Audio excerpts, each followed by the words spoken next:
mechanics ng game namin is may tatlong color dito sa my floor. The more the merrier. Kahit hindi na 10, ganun. So, ganito lang siya. Kung sabihin ko, kunwari, sabihin ko, white. 1, 2, 3, go!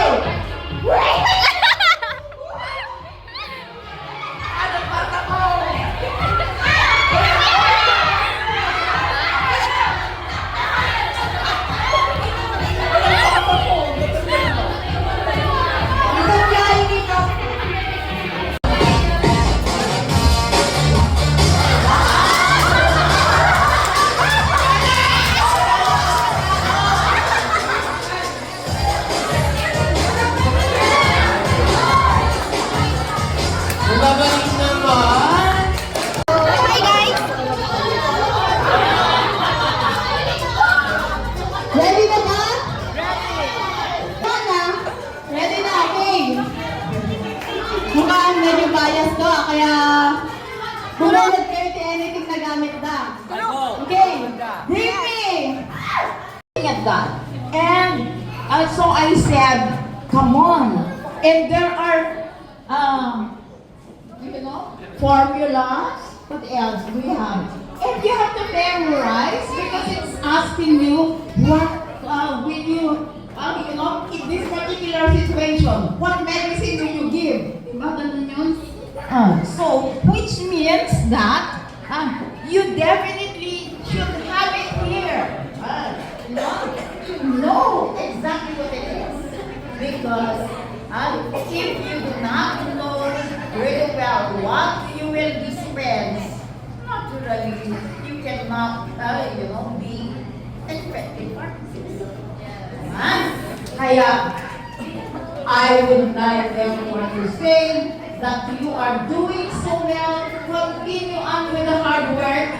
Continue on making sure that you gain as much as you can so that when you graduate and you now join the pharmacist in the field of work, you will therefore become the best pharmacist, standing firm as psychosations with dedication and with core values of compassion. Next, adaptability. Next, Shout out sa kuya ko. you have integrity. What else? Collaboration, outstanding performance, self-discipline, adaptability, and teamwork. With this, therefore, be that psychosation who will stand tall in the world, making sure that you give yourself, you give your all for the healthcare of your Office of Academic Affairs, Dr. Luma Maria Piruta, to the Office of Student Affairs, Dr. Gaudencio Yali Andayan Jr., to our beloved Dean, the very active and the most beautiful Dean of the College of Pharmacy, Dean Maria Fatima Agulat Basita, and also to the entire faculty of the College of Pharmacy, our schoolers. Nagsayit talaga ni Lance kahit kailan. Nor to one teachers could proudly point to. I was the one who often arrived late to exams, not because I did not study, but because I had to settle unpaid fees first.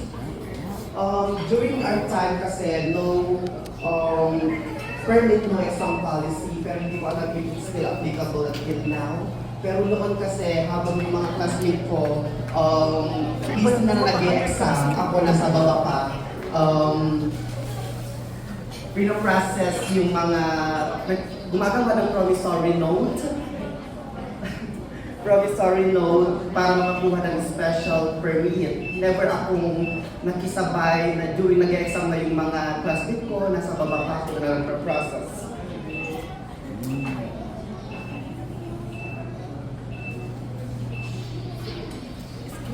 Dahil pati kinapudno, adunong narabiki nagtukaw, palagturok ko, not from studying alone, but for worrying if I could still even continue. My journey to becoming a licensed pharmacist did not follow the perfect timeline. In fact, it took me 6 years after graduating and now working as an OPD pharmacist in the biggest government hospital in the province. Then your dream is more than possible. One day, you will look back and realize that every late night, every tear, every fear, and every unpaid balance, every failed exams, every prayer you whispered in silence, lahat pala iyon ay bahagi ng paghubog sa taong magiging ikaw. So keep going, padayon. Do not let setbacks define you. Let them shape you. The world needs pharmacists who understand compassion because they have lived through struggle. Pharmacists who serve with empathy because they know the taste of hardship. Pharmacists who stand tall because once in their lives they had to kneel just to continue. Tonight, I stand here carrying every challenge I endured as a reminder that the harder the journey, the sweeter the success. And I dedicate this achievement not just for myself, but every student who once felt small, yet dared to dream big. And above all, I am proud to say that I am a product of CCOSAT. I am proud to be a certification pharmacist. Thank you, and my journey always remind me that no dreams is impossible for a heart that never stops believing. Again, thank you to the whole College of Pharmacy for giving me the opportunity to share my story, especially our Dean Maria Fatima Agburat Balsita for the invitation.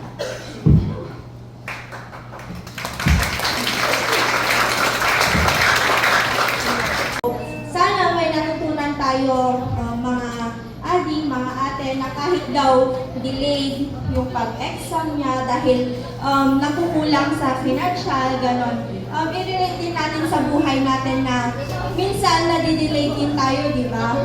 Kasi hindi naman daw pare-parehas, hindi pantay-pantay ang buhay, pero patuloy siyang lumaban at nangarap.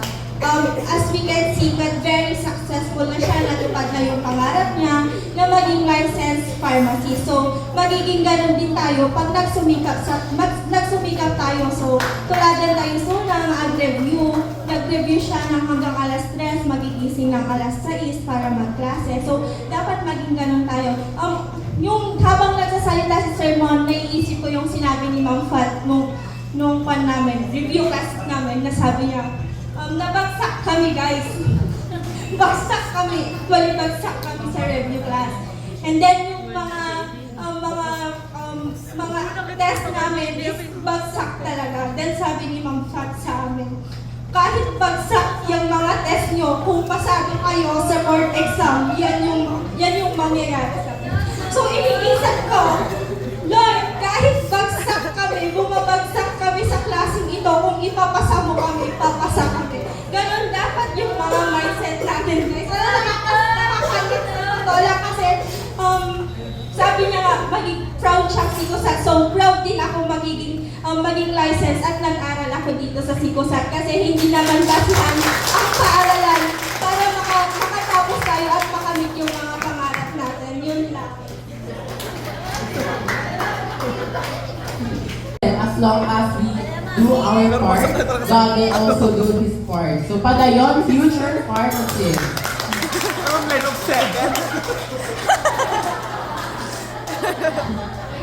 So, in part of Sikosat College of Pharmacy,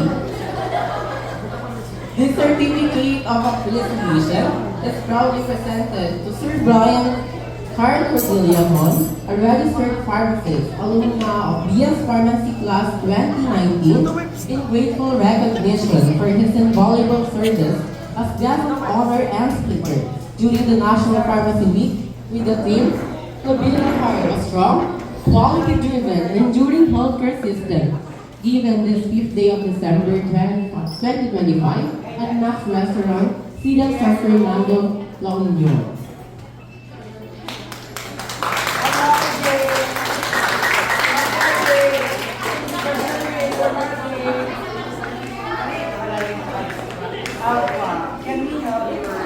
Can we have your speech? Well, kasi wala naka-video, can we have the copy of your speech so we can post sa pharmacy as we discovery that there was in that. Kasi dahil naman